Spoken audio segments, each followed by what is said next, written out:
Dan ne menționa ieri că boala, atunci când apare, pe unii îi înrăiește, dar pe alții îi îmbunează.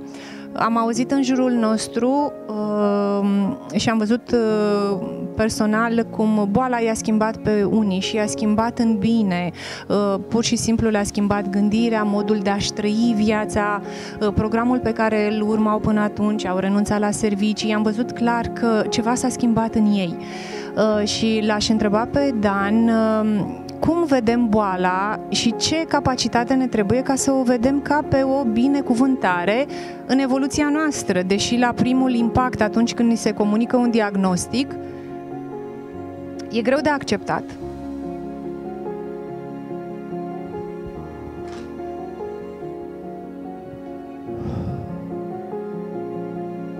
Boala este un cumul de erori. De acord?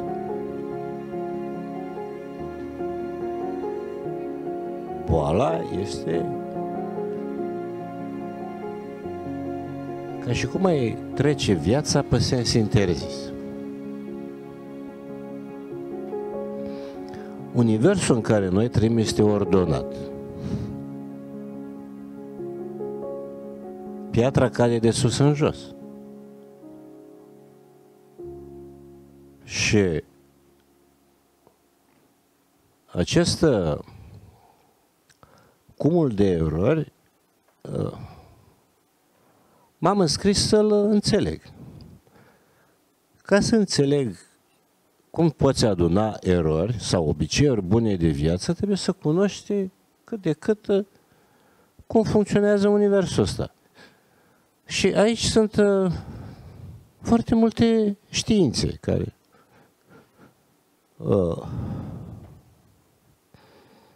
dacă le reușești să stabilești interferențe între ele, vezi că vorbesc despre un tot unitar, o armonie. De exemplu, corpul fizic, da? Corpul fizic e format din mai multe elemente. Mai multe organe, aparate, sisteme, da? El lucrează ca un tot unitar. Și noi suntem așa, corp fizic și suntem corp energetic. Deci, corpul energetic format și el tot din mai multe elemente. Ne ajută oare să înțelegem funcționarea corpului fizic? Ia să vedem. De cine depinde funcționarea corpului fizic?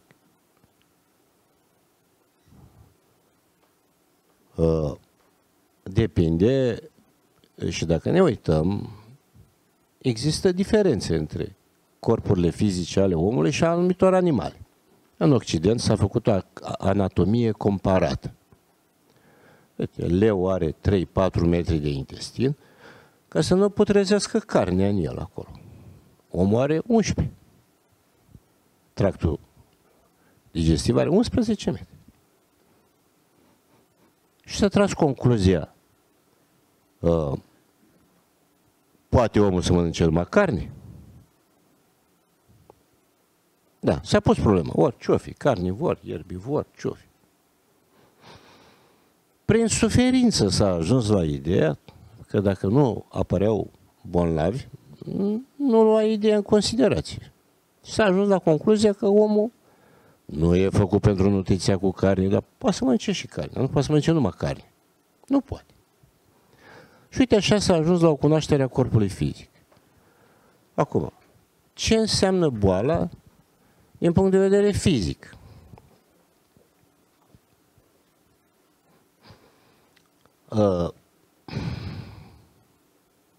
Este și aici o știință, o cunoaștere.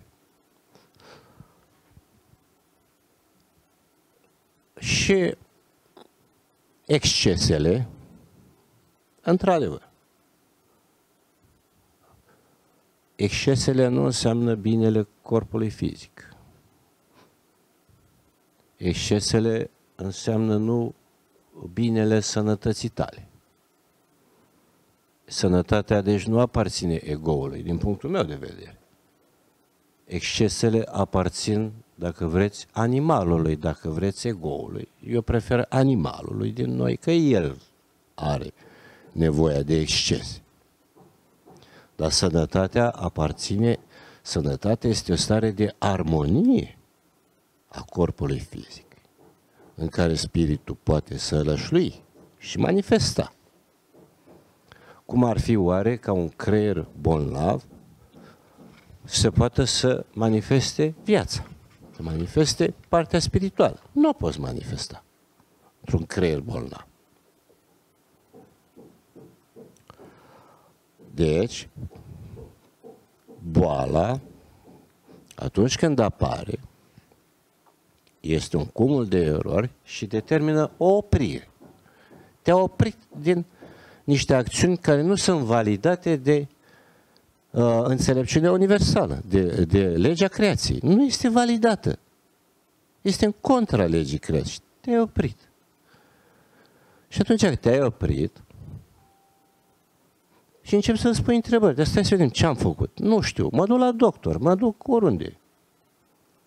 Și afli tot felul de informații. Afli că acum, în ultima vreme, sunt multe informații care mai de-aia v-am întrebat la început cum vedeți ideea de sănătate.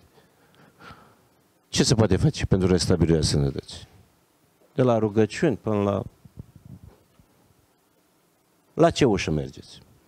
La ușa cui mergeți? Să întrebați de restabilirea sănătății. Aici fiecare după cât înțelege. Da. Deci, sănătatea este o stare de armonie cu natura. Este o stare profund pozitivă, armonică. Sănătatea se întreține cu puțin. Nu, face excese. Că nu consumul de carne te-a adus la cancer, ci obiceiul de a mânca carne. Ai mâncat și tu o friptură și gata, ai făcut carne. Nu, ai făcut un exces. După aceea, avem corpul bioenergetic, da? Stratul emoțional. Bun. Dacă tu ești elev la un liceu și acolo profesorii îți spune în fiecare zi prostule, idiotule, nemernicule, tâmpitule, ăla e un copil sănătos? Eu întreb, doar întreb. Sunt și eu un om, ființă întrebătoare. Ce se dereglează în el? El este un individ, îl cheamă Vasile. Este necesar un ego sănătos? Normal? Cu ce te duci când te duci la psihiatru sau la psiholog când ăla e dărâmat de această atitudine care o primește de la profesorii aia, pentru că el nu mai poate fi o ființă normală, se îmbolnăvește și fizic, nu numai psihic. E ca și cum i-ai dat de mâncare unei capre în fața unui lup. Nu poți mânca. Deci el ajunge la psiholog și el începe să analizeze care-s cauzele și începe, te-a lovit, te-a traumatizat. Și avem și conceptul ăsta de traume din copilărie. Este necesar că să ai un ego sănătos, dar corpul fizic cui aparține? Egoului. Deci, dacă nu este acceptat, atunci propun eu ceva. Conceptul de ego sănătos. Un ego în care spiritul să poată manifesta calitatea de om, care e din vidă. Dar ce e om? Este scânteie din marea flacără. Lumină din lumină. Este Dumnezeu manifestat. De-aia noi putem realiza noi, esențializându-ne,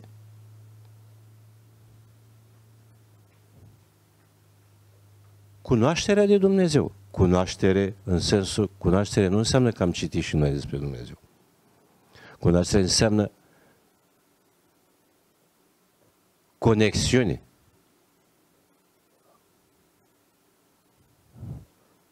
Eu cu El una sunt. Adică eu sunt El. Asta înseamnă. unul dintre lucrurile care vreau neapărat să le spun, altfel discuțiile sunt hilare, că să spune așa, sunt 3 mari întrebări. Cine sunt, de unde vin și unde mă duc? Unde mă duc, să mai răspunde. Cine sunt, să mai răspunde. Dar de unde vin, nu să răspunde. V-ați dat seama? Cum am ajuns noi aici? Și de unde? Spun tot eu. Se vorbește despre evoluția spirituală. Dar despre involuția spirituală nu se vorbește. Ce este involuția spirituală? Este plecarea din Dumnezeu și ajungerea aici în corp de carne. Nașterea individualității. Nașterea individualității nu e epoca, nu e opera diavolului. E opera lui Dumnezeu. Individualitatea a fost creată. Dar de ce? Aici urmează discuții peste discuții. Dar vreau să spun că corpul fizic, care avem și minte și mai multe elemente, glande endocrine, care reacționează la stimul emoțional, mental, toate astea sunt creații ale Divinului.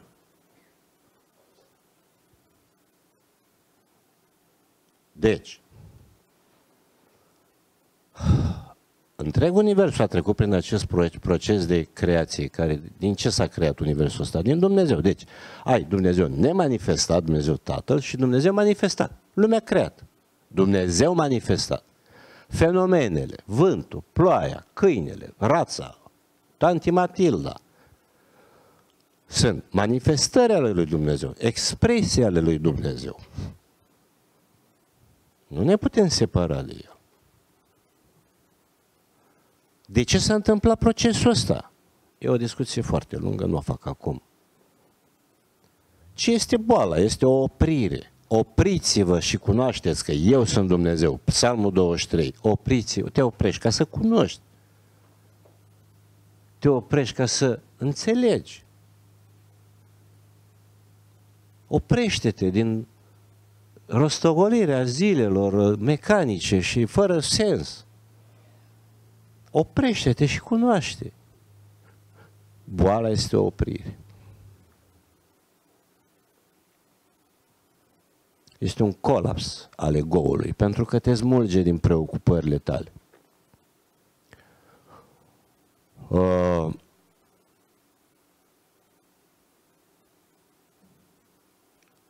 Aș vrea să nuanțez puțin.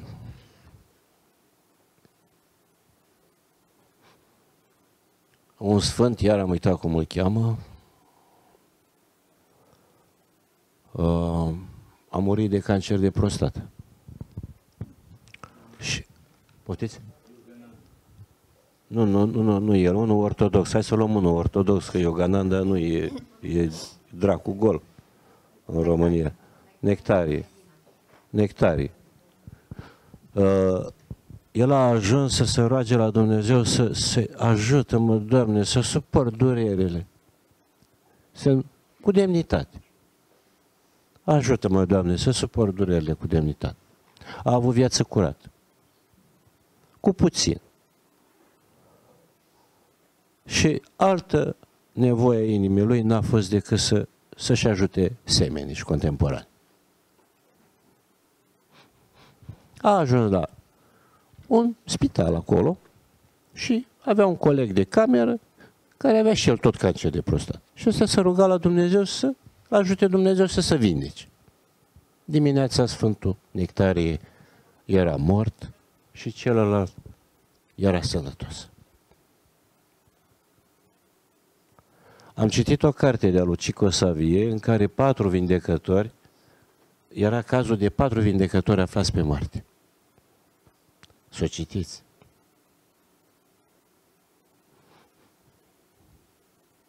Care au fost cauzele pentru care ei erau pe moarte?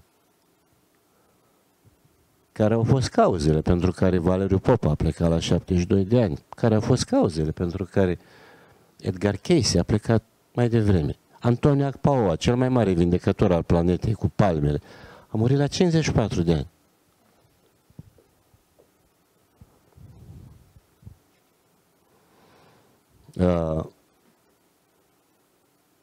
Valeriu Popa spunea, cu cât omul își ia o cruce mai grea, cu atât valoarea acelui om e mai mare.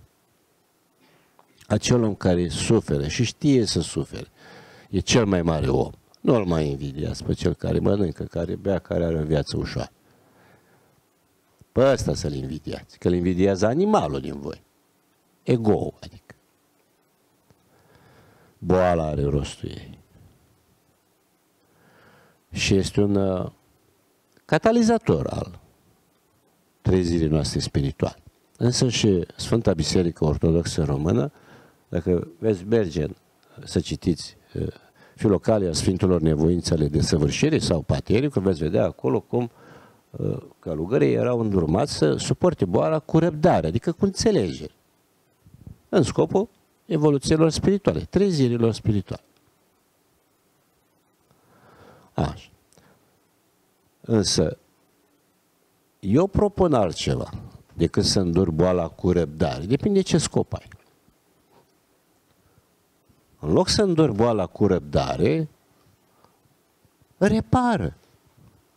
Dacă să repari, trebuie să știi să repari.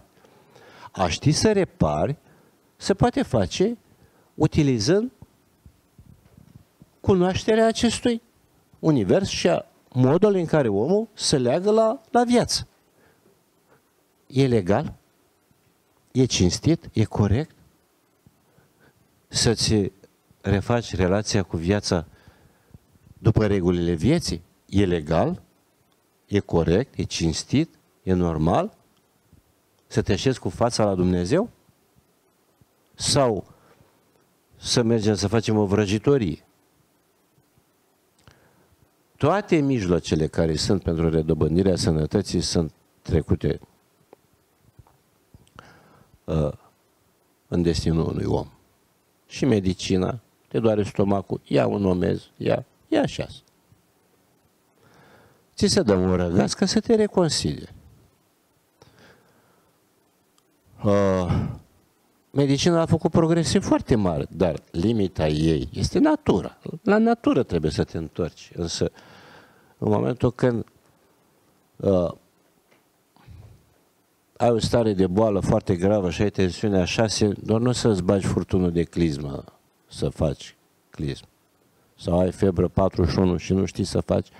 Valeriu Popa spune așa, te-a lăsat mașina în pană, fluieri 2 indivizi, o împing până în service și acolo ridici capota și, da, acolo ridici capota, vezi ce se întâmplă, vezi cauza. Te ajuți de medicamentul ăla, te ajuți cu el. Nu te vindecă, dar te ajută. Dar acolo ajungi în service, ridici capota și vezi care e cauza. Însă știți cum e omul?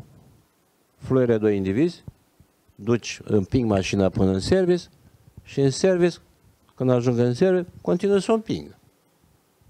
Ăsta e om. Lucru care mă miră pe mine cel mai mult la speța umană este, și spuneam într-o adunare cu oamenii, că sunt împotriva dumneavoastră. Eu. Sunt împotriva a ceea ce sunteți, pentru că sunt împotriva a ceea ce ați ajuns, pentru că ați uitat de ce trăiți.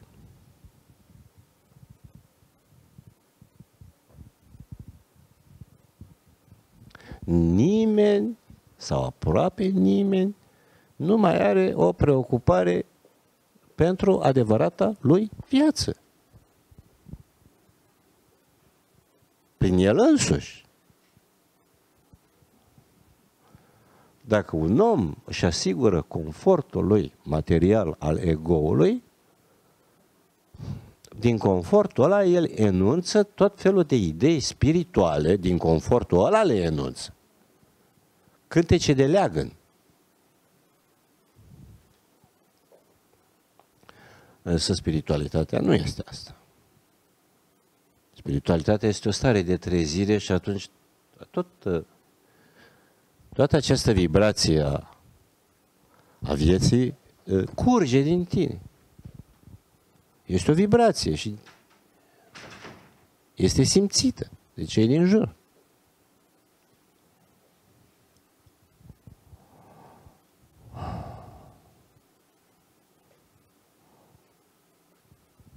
Inginerul Valeriu Popa a fost un om cinstit. Și unul din lucrurile pe care le-a spus a fost că 90% dintre lucrurile și ideile spuse pe lumea asta, dacă sunt minciuni, sunt crezute. 90% e crezută minciuna, nu adevărul. Asta e părerea mea. Și acum, deci, dacă noi, utilizând această lege a creației, înțelegerea ei, și încercăm să ne aducem echilibru cu ea, și să ne aducem în echilibru, devenind simpli, devenind umili, devenind... Că să nu mai spunem, sunt un mare doctor, sunt un mare... Că oi fi tu mare doctor, dar ești bolnav, înseamnă că ai greșit, nu? Poate mic.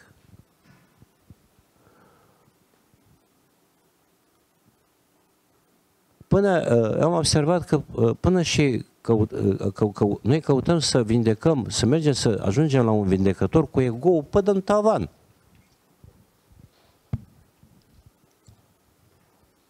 Nu. Iisus spunea, nu mai veniți la mine până nu învățați să plângeți. Da.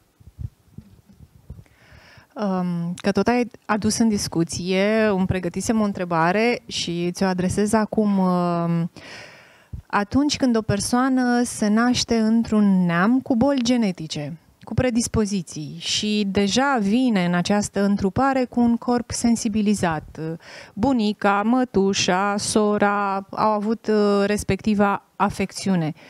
Ce să înțeleagă când deja startul în viață vine nu neapărat pe zero, ba chiar pe minus, Deci, cu slăbiciuni? eu am să iau de la nivelul de minimă înțelegere. Ca să avem o înțelegere mai mare, noi trebuie să avem o înțelegere a felului cum a fost creat acest univers și cum se ține în viață. Da. Bolile sunt de două feluri. Sunt autoprogramate, adică boli de destin, adică fac parte din destinul tău.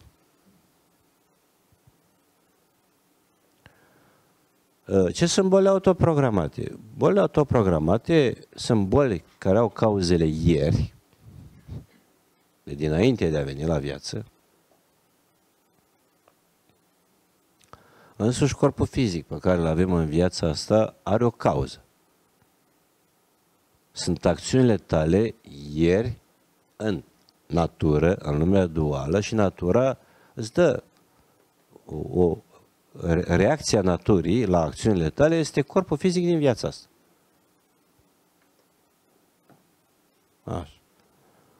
Ei, ieri ai făcut niște acțiuni care nu pot fi, consecințele acestor acțiuni nu pot fi reparate decât prin acea suferință a bolii genetice, karmice, autoprogramat. Numai așa se poate vindeca. Numai așa se reface echilibru. Nu are voie să te ajute nimeni. Și indiferent ce vei face, nu ai șansă de vindecare. Mai mult, având în vedere că viața omului este rezultatul programării și autoprogramării, programul este respectat. Și atunci, cum scopul vieții este să ne împlinim programul, acel om va face tot posibilul să-și împlinească programul de a pleca din viață pentru acea boală. Să zicem că găsește leacul pentru boala lui. Îl refuză. Sau îi dai leacul și începe să spună, da, stai că m-am și treabă în altă parte, da, parcă am așa o stare că mai am și alte treburi. Asta e autoprogramat. Face orice numai ca să-și împlinească programul de a muri. Să împlinește programul. Altă tip de boală este boala autoaccidentată. Nu te-ai odihnit, n-ai mâncat corect, ai mâncat prea mult, excese, n-ai reglat stresul, stresul are niște supape. Și ai căzut în prăpastie. Te duci la unul care cunoaște așa niște elemente de sănătate, ți le dă, înțelegi, accepti, te miști, te faci și te refaci. După asta îl recunoști. Înțelege, face mai mult decât îi spui, face ce îi spui și mai mult decât îi spui. Și se refaci. Și am cazuri de boli foarte grave care acum sunt sănătoși. Dar cu ce și-au făcut oamenii ăștia ordine în dezordinea corpului lor fizic? Cu natura. Cu natura și-au făcut. Vreau să spun o chestie referitor la ce spunea Marius, că acest puțin. Toate alimentele de mare valoare pentru noi oamenii, din puțin, din sărac să extrag. Uitați-vă, de exemplu, cum e grâu încolțit, ca să extragi proteina din el, o proteina din grâu o extragi dintr-un aliment care mai conține și alte chestii, din puțin, mai greu o extragi. Nu e ceva concentrat, rafinat, cum e când rafinezi un aliment, să scoți numai proteină. Dar din puținul ăla care conține grâu încolțit, mai conține și alte chestii care ajută ca proteina aia să fie transformată, să fie metabolizată în scopul ca să ne hrănească, să ne dea energie. Puținul ăla te hrănește și îți dă viață. La fel, când mâncăm zahăr, glicemia ajunge în sânge, glicemia crește foarte tare. Șochează inima, te agită. Când mănânci grâu încolțit, glicemia e constantă pentru că eliberează amidonul, zahărul, acela este un zahăr polizaharid, se eliberează lent și ține glicemia constantă în sânge și ești echilibrat. Ce rost are glicemia constantă? Hrănește nervii și mușchii. Dacă mănânci zahăr, te miști ca o libelulă și după aia cazi de... Nu mai ai energie, te agită, vrei iar să mănânci zahăr și tot așa. Inconstant. Vedeți ce înseamnă un aliment rafinat?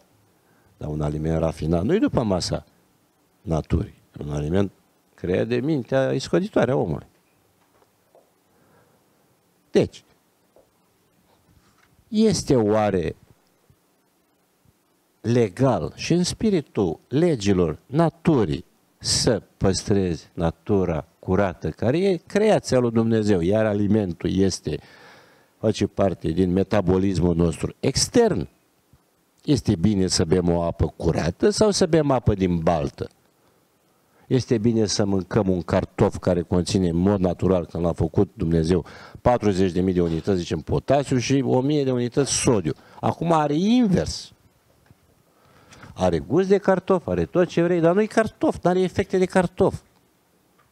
Oare faptul că noi am dereglat tot în jurul nostru, ca să-i fie bine animalului, să avem timp de țanțaramuri, este bine sau e rău?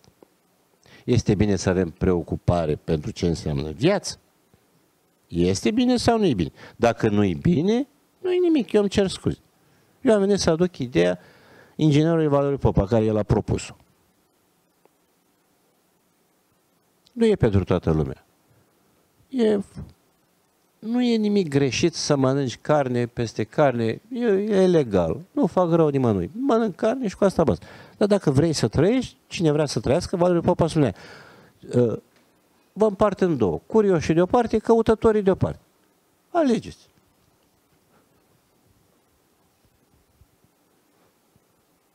Numai că informația de sănătate poate fi extrem de clintitoare de suflet, de zdruncinătoare. Mai bine zis, clintitoare de ego, că îl dărâmă din temelii. Nu mai. Deci te duce în interiorul tău, nu mai. Ai terminat, ți-ai luat bilete la Miami, ți-ai luat costum de baie, ai cancer, s-a terminat. Te oprești și încerci să faci ordine în dezordine cu ce? Cu natura. Dacă în timpul efortului tău de vindecare cu natura ai gândirea lui Marius, ce face Marius? Părerea mea, sunt un ignorant, nu i-am citit cărțile. El a venit și le-a spus așa, că este o idee care eu o cunosc de mult. El o spune, cum o spune, dar nu spune că a citit-o.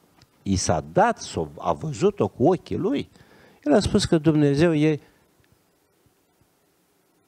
peste tot. Că în afară de Dumnezeu altceva nu există. Și așa este. Nu există altceva. Ieri m-a întrebat dacă Dumnezeu e bețiv. Da, e. Paramahansa Ramakrishna a îngenunchiat în fața unei prostituate și i-a spus: "O, mamă divină, eu te recunosc și în forma asta." Și a sărutat picioare. Adică în prostituarea, tata el a văzut lumina, lumina pe care a creat-o. Eu am scris și o poveste despre asta, mai în termeni occidentali. Deci, în afară de Dumnezeu, nu există nimic altceva. Noi suntem, iar ego are rolul lui, are rolul de a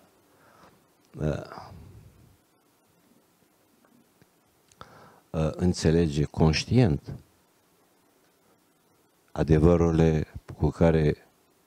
adevărurile divine din care am plecat, de unde din care am fost creați. Rămân la urmă, eu ieri am pus o întrebare, există ego sănătos sau nu?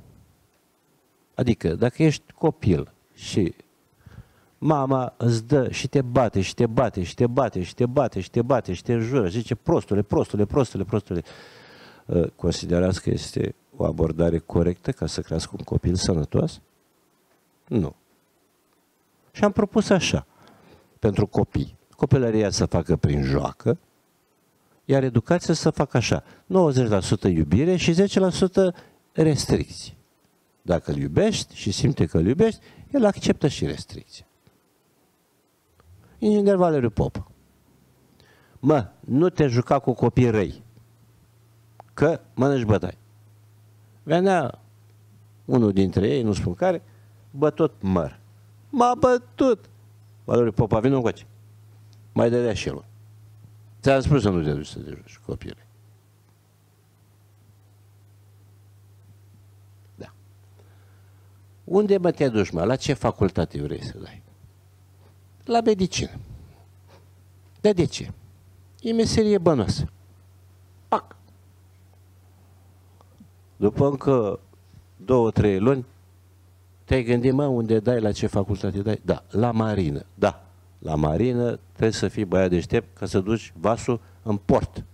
Dacă nu ești, nu ajungi în port cu el. Da, accept. Mai trebuie să spun un lucru, ăsta îl spun pentru mine și pentru inginerul Valeriu Popa și pentru data de 24 noiembrie 2024. Aș vrea ca fiecare, când pleacă de aici, să ducă acasă, să-și pună o întrebare. Simplu. Ce înseamnă sănătate pentru mine? Ce înseamnă metodă de redobândire a sănătății pentru mine? Ce înseamnă normalitatea mea de a fi om pe această planetă? Puneți-vă întrebările astea. Și pe aceea duceți-vă și căutați răspunsurile unde doriți dumneavoastră.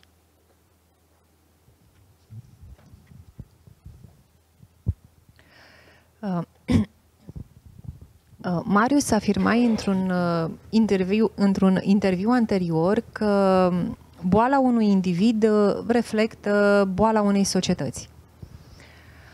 Cât de bolnavi am ajuns să fim cu toții de permitem manifestarea războaielor în jurul nostru? În ce grad am ajuns? Dar e foarte bun războiul. Este exact prima întrebare pe care am pățit-o la lansarea primei cărți la Shangri-La, când un domn profesor a zis că nu sunt de acord cu bolile, cu suferințele, cu durerile Și am spus, domnul profesor, boala este pentru o societate, ceea ce este, adică războiul este pentru o societate, ceea ce este boala pentru individ. O metodă divină excepțional de puternică și de frumoasă de distrugere a orgoliului nostru. În momentul în care o populație este atașată de valorile materiale, va fi distrusă în orice mod posibil. Nu contează. Molime, cutremure, războaie, nu contează. Deci ești vulnerabil. Atâta timp cât ești atașat de valorile materiale, ești vulnerabil. Și lucrul ăsta s-a văzut foarte clar la Estera, care nu a avut altă soluție de a ieși din robie de la perși atâta timp. Au încercat toate metodele, răzmeriță, corupție și mai departe, nu au reușit decât prin înfrângere. Este singura problemă, este aceea soluție și la noi. Fiecare din noi nu avem altă soluție, pentru că boala distruge ego-ul, atașamentul de materie. Deci e un lucru excepțional de bun. Deci cu cât atașamentul este mai mare, cu atât boala va fi mai distrugătoare. Corpul poate să moară. Deci cancerul distruge corpul pentru că omul are un orgoliu foarte mare, pune binele său pe primul plan și va trebui să fie distrus. Dumnezeu nu ține cont la corp, nici nu-l interesează. Sufletul îl apără. Deci, tot ceea ce spunem noi că este rău, este foarte bine. Pentru că nu știm că Dumnezeu vine întotdeauna sub formă de rău. Ego-ul, Lucifer, este cel care spune că reacționează, ripostează, spune că ceva vine din față rău. Îi spune lui Dumnezeu cum? Antichrist. Deci Lucifer îi zice lui Dumnezeu Antichrist că vai de mine, vine și îmi distruge binele. Și îl va distruge, nici nu glumește. Dumnezeu când distruge mai mult binele nostru, îl distruge fără replică, în sensul că nu dă avertismente. Lovitura vine brusc și vine deodată. Spune lucrul ăsta foarte clar în Tao Te Ching, oamenii care sunt atașați de valorile materiale vor avea o moarte brutală. Deci nu se discută. Noi nu știm pe cine avem în față. Deci toată problema noastră este că noi credem că suntem autonomi. Deci orice situație din viață neplăcută se rezolvă prin înțelege că Dumnezeu peste tot. Prin acceptare. Accepți. E și acolo, și acolo, și acolo. Și tu ai dreptate, și tu ai dreptate. Toată lumea are dreptate. Că divinul este care vine din față mereu. Nu vine altcineva. Nu există decât două persoane în lumea asta. Eu și divinul. Toți oamenii din jurul nostru acționează. Dumnezeu acționează prin ei corector asupra noastră. Deci totul este bine. În momentul în care nu se vedem, nu mai împărțim în bine și rău, păcat și nepăcat, în clipa respectivă nu mai e nevoie să vină niciun rău, pentru că nu mai e ego. Deci nu mai are ce să distrugă la tine. Asta este adevărata vindecare. Deci orice alt mijloc îl aperi pe diavol. Deci bunăstarea, belșugul, toată lumea îl apără pe diavol. Sănătatea și mai departe. Nu sănătatea trebuie. Pentru că, spre exemplu, la o conferință despre prelungirea vieții de geriatrie, deasupra stării de conferință scrie acolo că singura metodă de a prelungi viața este înfometarea. Adică restrângerea. Cu cât restrângi mai mult, cu atât intri în mecanismul de reparare al organismului. Ce să repari la corpul ăsta că este divin? Trebuie să te duci în poziția în care el a fost proiectat. A fost proiectat în puțin, puținul este sănătatea. Te duci în puțin cu el și pornesc automat mecanisme de reparare și de întinerire.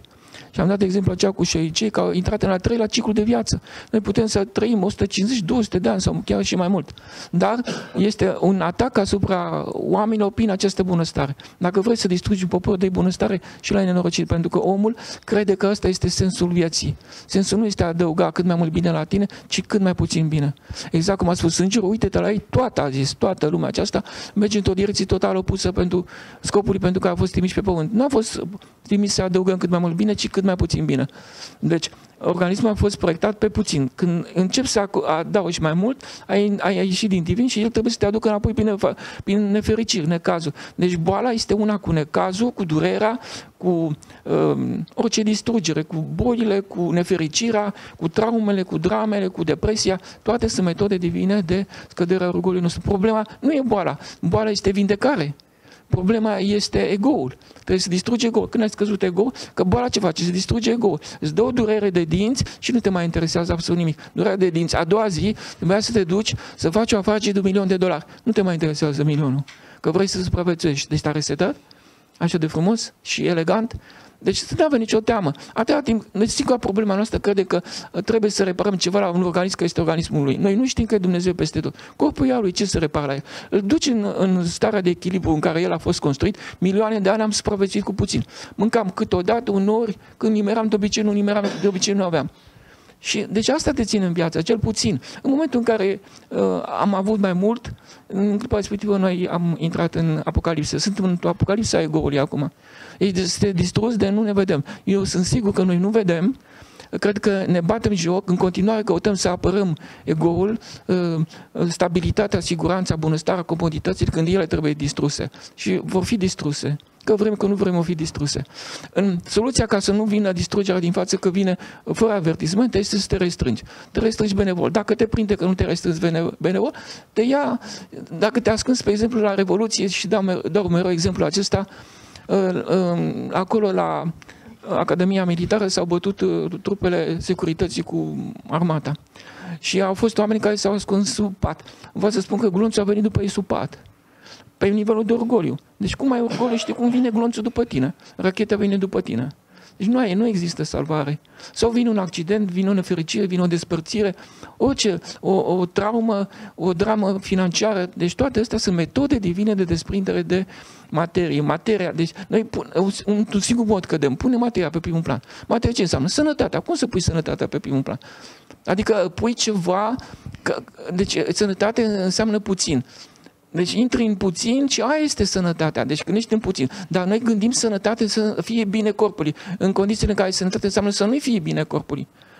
Auzise la conferința despre prelungirea vieții. Deci să nu-i fie bine corpul este adevărata sănătate. Adică autostresul. Sunt acum, spre exemplu, este un institut în Statele Unite, David Sinclair îl cheamă, care explică că corpul trebuie dus în autostres. Dacă nu-l duci în autostres, te-ai distrus.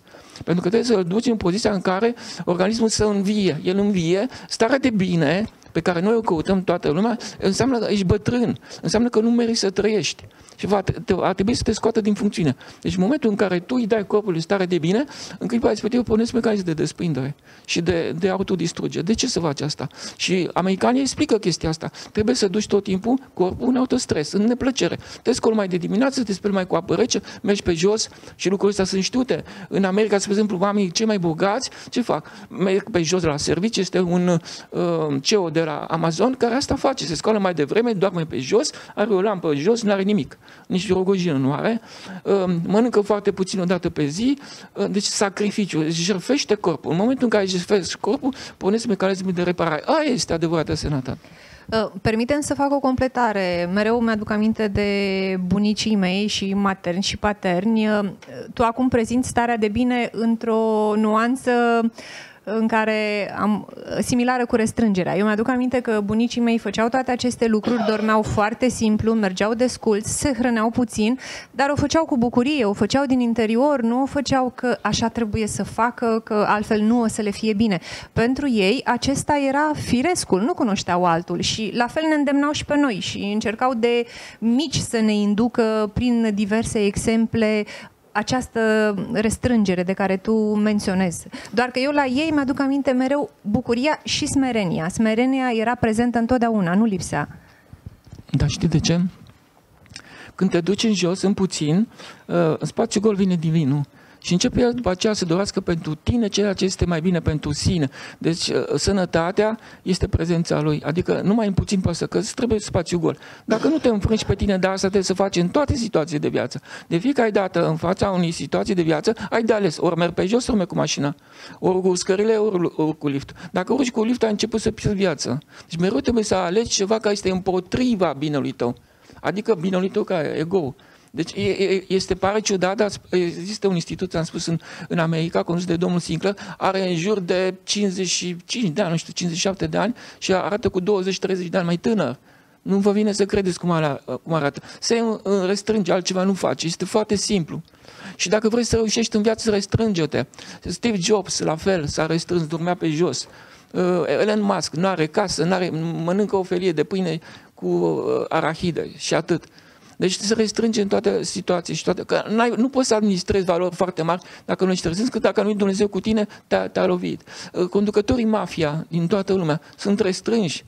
Ei nici nu pot să-și permită. Am întâlnit un om din zona de conducere a lumii, imediat după Revoluție, și avea o casă de chirpici, era în picioarele goale și tot timpul singurul lucru pe care îl făcea mă echilibra.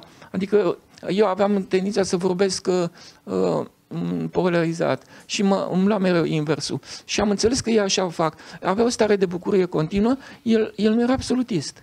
Că spuneam de nectarie. Sunt absolutiști acolo. Sunt făcuți cu forța, sunt niște modele care nu e normal să le urmăm absolutismul. Noi vom începe să luăm absolutismul după aceea și ne face radicali. Și începem să luptăm cu aproapele nostru, luptăm pentru binele nostru să câștigăm cât mai mult, vine ăștia cu taxe și impozite, după care ne aruncă la luptă. Pentru că înseamnă divizare. Când absolutizezi ceva, când pui un salvator mai sus, de ce toată lumea, 1400 de religii, se închină la un salvator și doar o singură popor în lume se închină la Dumnezeu? Și cum se închină evreii tradiționaliști? Se duc în jos, semiți se numesc. Ei se duc în jos. De ce ei se limitează și noi nu știm asta? De ce noi mergem în sus? Toți creștinii merg în sus.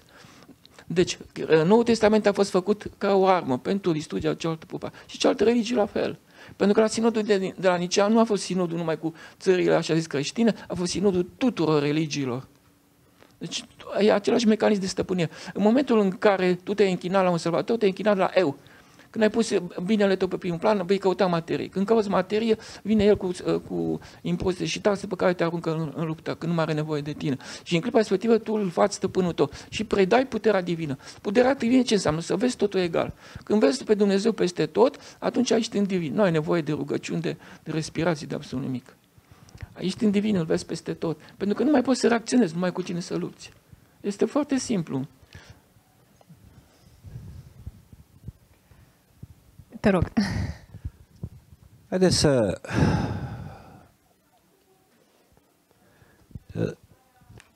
Deci, avem două informații. Eu vin să vă dau... Am venit cu înțelegerea mea, Marius a venit să vă dea înțelegerea lui, pentru partea psihică în special. Fie ca noi să facem, să le unim, să le înțelegem în beneficiul creșterii noastre ca oameni. Haideți să luăm grâul încolțit. Grâul încolțit este un aliment extrem de bogat în nutrienți. Este un aliment care dacă poți să-i pun o etichetă, pun numele pe el bogat. E bogat. E mult. Așa. Organismul ăsta e plin de minerale, de vitamine, de nu știu ce, și carențele sunt una din problema numărul 1 a lumii acestea. Carențe vitaminice, luăm suplimente, luăm. Bogăția pentru organism e foarte bună. Osul are nevoie de calciu și așa mai departe. Bogăția e bună pentru organism. Numai că grâul încolțit nu este un aliment bogat pentru ego. Nu mănânci grâul încolțit, nu-l chem pe Nelu Ploieșteanu cu gașca, nu chem două țigăni să-ți danseze geamparale și mănânci grâul încolțit. Aici e problema. Deci, bogat pentru sănătate, adică care are calitatea de a aduce sănătate, are valoare nutritivă. În general, Dumnezeu a făcut alimente cu valoare nutritivă. În ultima vreme, acest lucru este contestat, firește, pentru că suplimentele sunt, nu așa, mult mai bogate decât ce trebuie. Aș vrea să vă spun ceva. Aș vrea să luăm o boală. Aici este un domn, nu spun care are în curând, va descoperi care o porneală spre boala asta. Eu trebuie să fac asta. Dar dacă nu dau nume, pot să vorbesc, da? Am voie? Pot să vorbesc despre această boală? Cu scopul de a rămâni niște aspecte. Deci Valeriu Popa spune așa că sângele, de calitatea sângelui, depinde de echilibru și calitatea vieții. Sângele este elementul de legătură între energetic și fizic.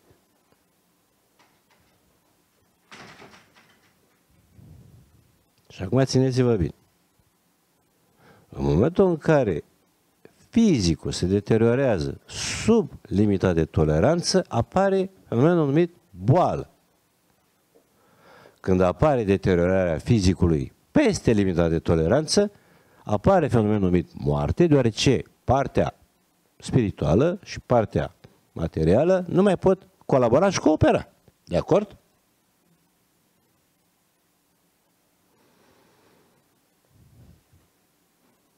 S-a vorbit aici despre depresie. Cred că cei care m-au cunoscut pot mărturisi, unii dintre ei care au avut depresie, că nu mai au. Așa. Boala asta interesantă de care eu vă vorbesc se numește schizofrenie. Ce este schizofrenia? Este o stare în care partea energetică, partea psihică,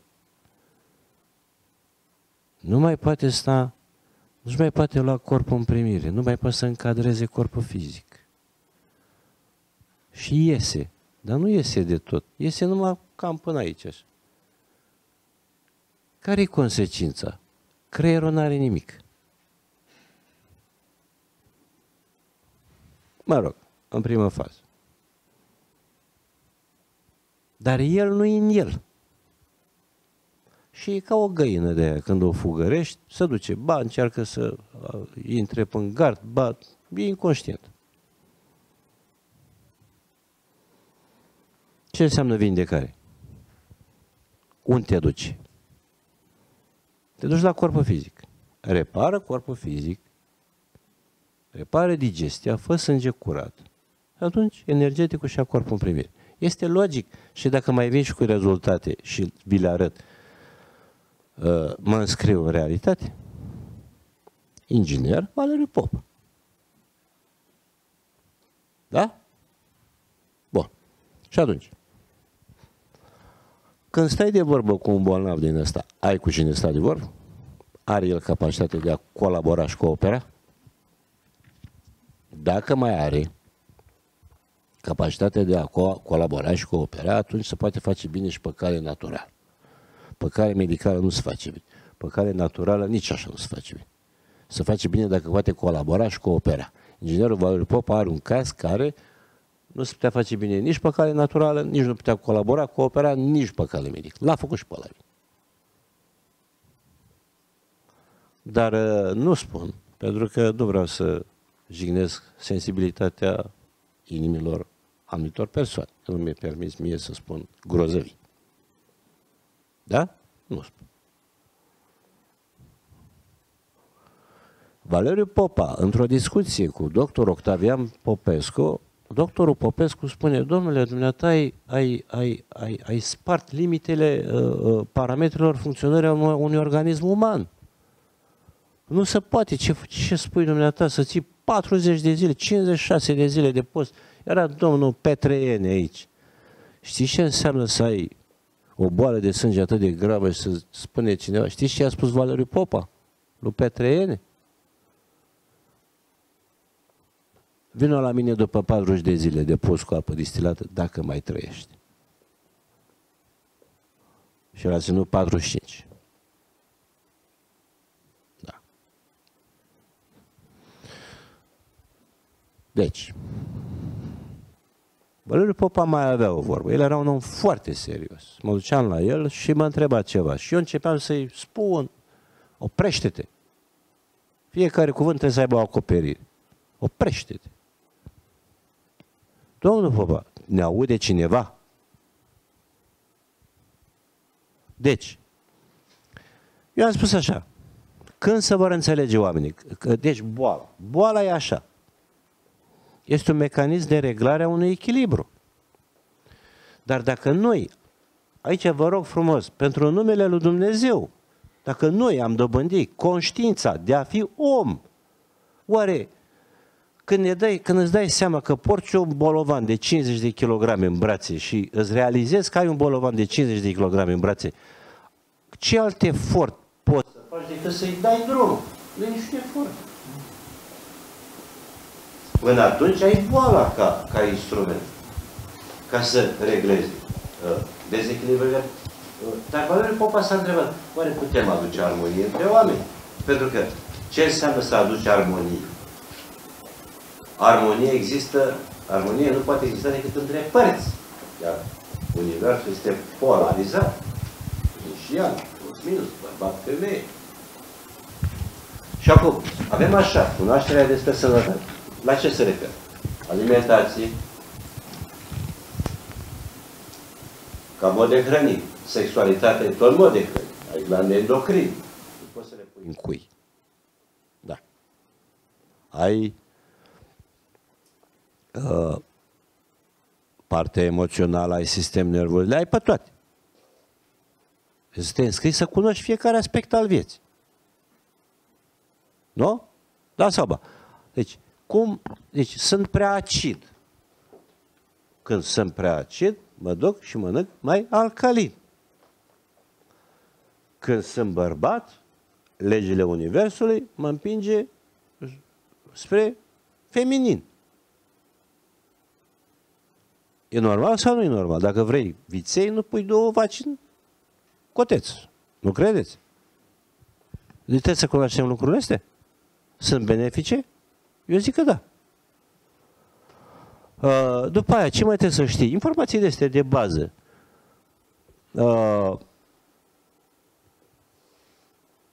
E bine să dormi noaptea, nu credeți? Noaptea. Bine. Uneori se aplică gândirea, cine doarme toată noaptea, nu-i păcat dacă le-a moartea. Dar e bine să, la ora 10, între 10 și 2, liniștea cosmică e maximă. Vedeți? Și facem o probă. Punem un pariu. Uite, pariu pe microfonul ăsta. Cum zicea Valeriu Popa, mă, la câți doctori ai fost? 20. Câți ani? 14 ani. Dă și mie 45 de zile. Dai? Hai, dă-mi. Fă asta. Nu pot, dom'le, că e greu. Pentru cine e greu? Pentru animalul din tine e greu. Învingători. Și sper că Marius îi cer părerea, dar ce părere are despre fraza asta? Învingător e acela care își învinge animalul negativ, ego-ul negativ, cu rațiunea pozitivă. Dar eu propun conștiința, pentru ca bolile să nu mai apară, războaiele să nu mai apară, propun cunoașterea cinstită, adevărată, corectă, eliberată de interese duse până la rang de țel. Eu asta propun. Și atunci o să vedeți că cuvântul om se întoarce în noi. Învingător este acela care își învinge animalul negativ cu rațiunea pozitivă.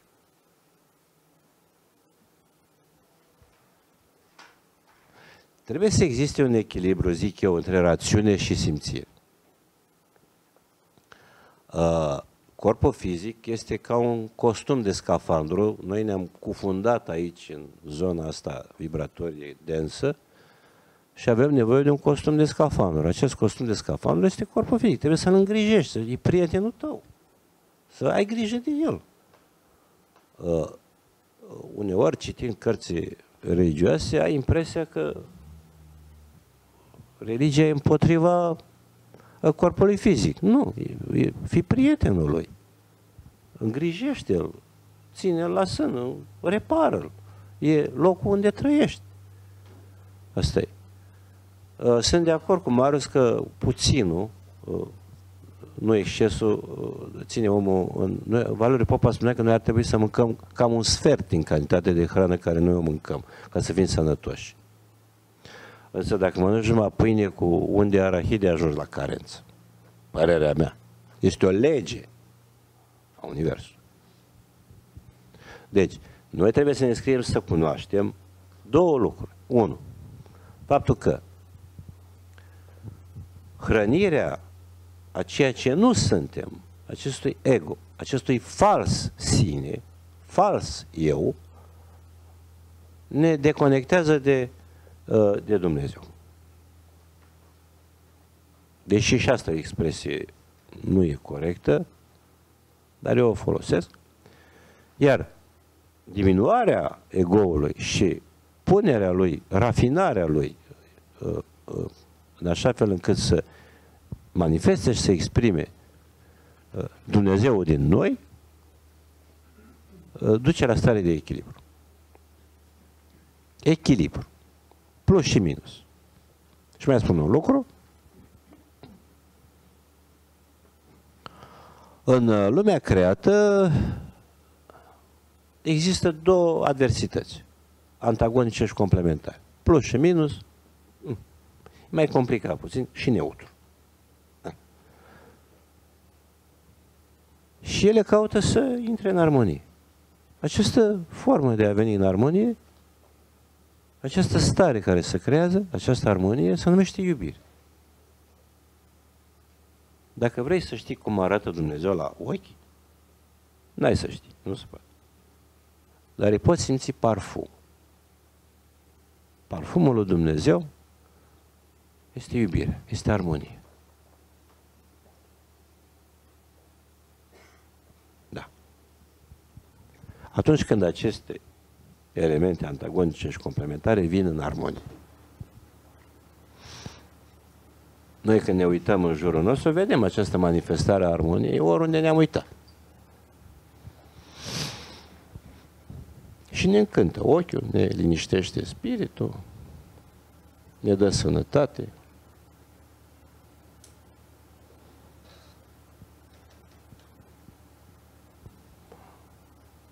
Atâta vă mai spun, eu am iubit armele de când mă știu și războaiele și din cauza asta cunosc geografia planetei. Dacă mă pui să desenez harta unei țări, imediat ți-o desenez.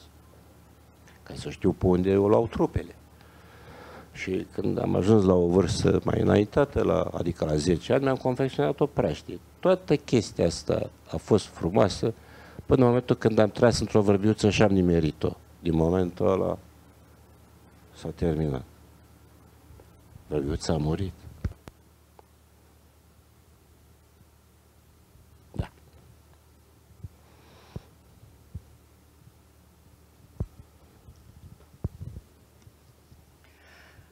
Ne apropiem în curând de pauza pe care v-am menționat-o și o să îl invit alături de mine pentru următoarele 10-15 minute pentru a ne spune sau mai bine spus, pentru a unifica dintr-o cunoaștere numerologică pe Nelu Pelț. Domnul Nelu Pelț este un apropiat al lui Dan, da, și vine cu o cunoaștere pe care a mai transmis-o din când în când și cred că este un moment oportun să ne lase câteva informații din cunoașterea sa. Nelu, te invit aici în locul meu. Nu.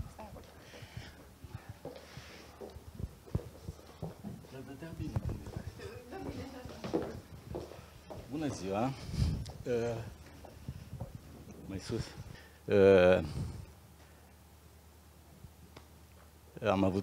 Am un prieten a cărui tată a trăit până la 95 de ani. Și mai sus? Și mai sus, așa? Nu microfonul, ci vocea. Vocea, ok. Și dat fiind că atunci când tatăl său a atins vârsta de 80-82, el având 50 plus, deja avea oarece afecțiuni pe linie de sănătate, bineînțeles.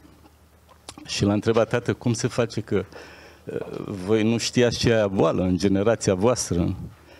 I-a răspuns simplu: măi băiete, pe vremea noastră mâncam un porc pe an.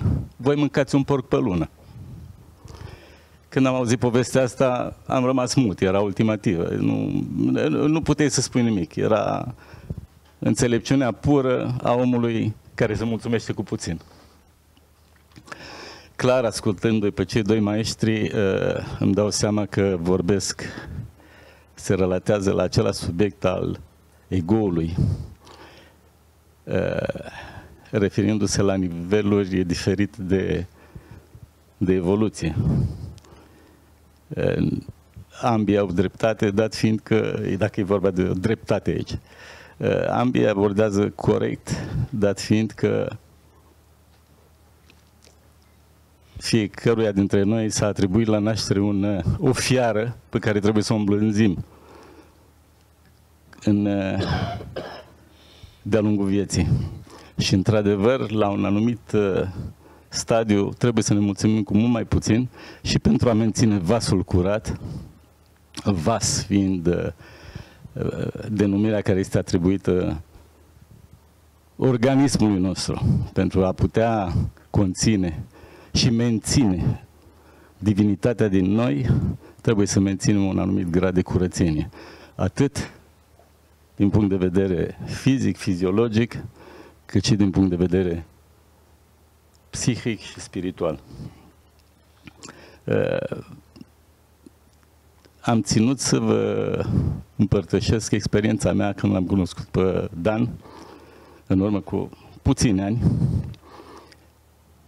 Ne-am cunoscut nu din întâmplare, aveam oarecare afecțiune care putea să se ducă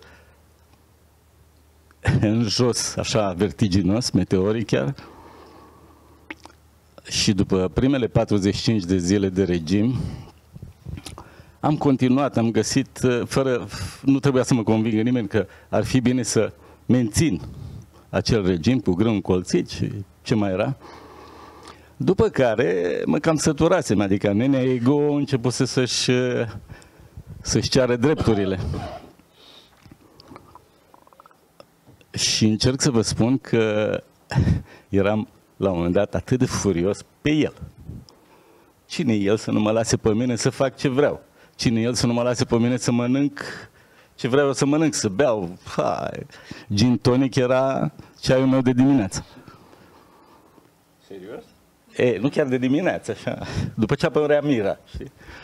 Și îmi venea să iau capul, pur și simplu. Și vreau... Adevărul. Mai bine mai târziu decât niciodată, nu? Și la un moment dat, după ce a trecut valul ăla de revoltă, mi-am dat seama că faptul că m-am mustrat atât de vertiginos și de incisiv m-a salvat, efectiv m-a salvat. Ca o paralelă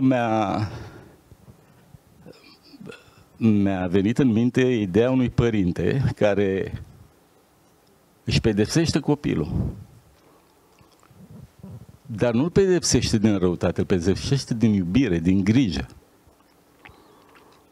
Pentru că uneori,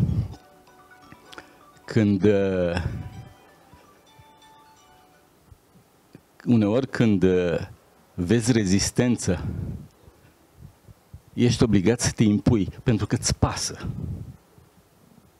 Ești obligat să fii poate puțin rău, sever, până și cu un pacient pe care nu-l cunoști sau încă nu l-ai cunoscut suficient. Dar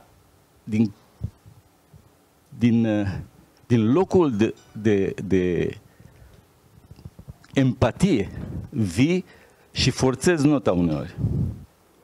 Devii sever pentru că îți pasă. Într-adevăr, nu poți să ajuți pe nimeni împotriva voinței sale, nu poți face bine unui om cu forța. Dar cu mine, Dan a reușit și îi mulțumesc pentru asta. Asta e, nimeni nu-i perfect. Mulțumesc. Asta am avut să vă spun.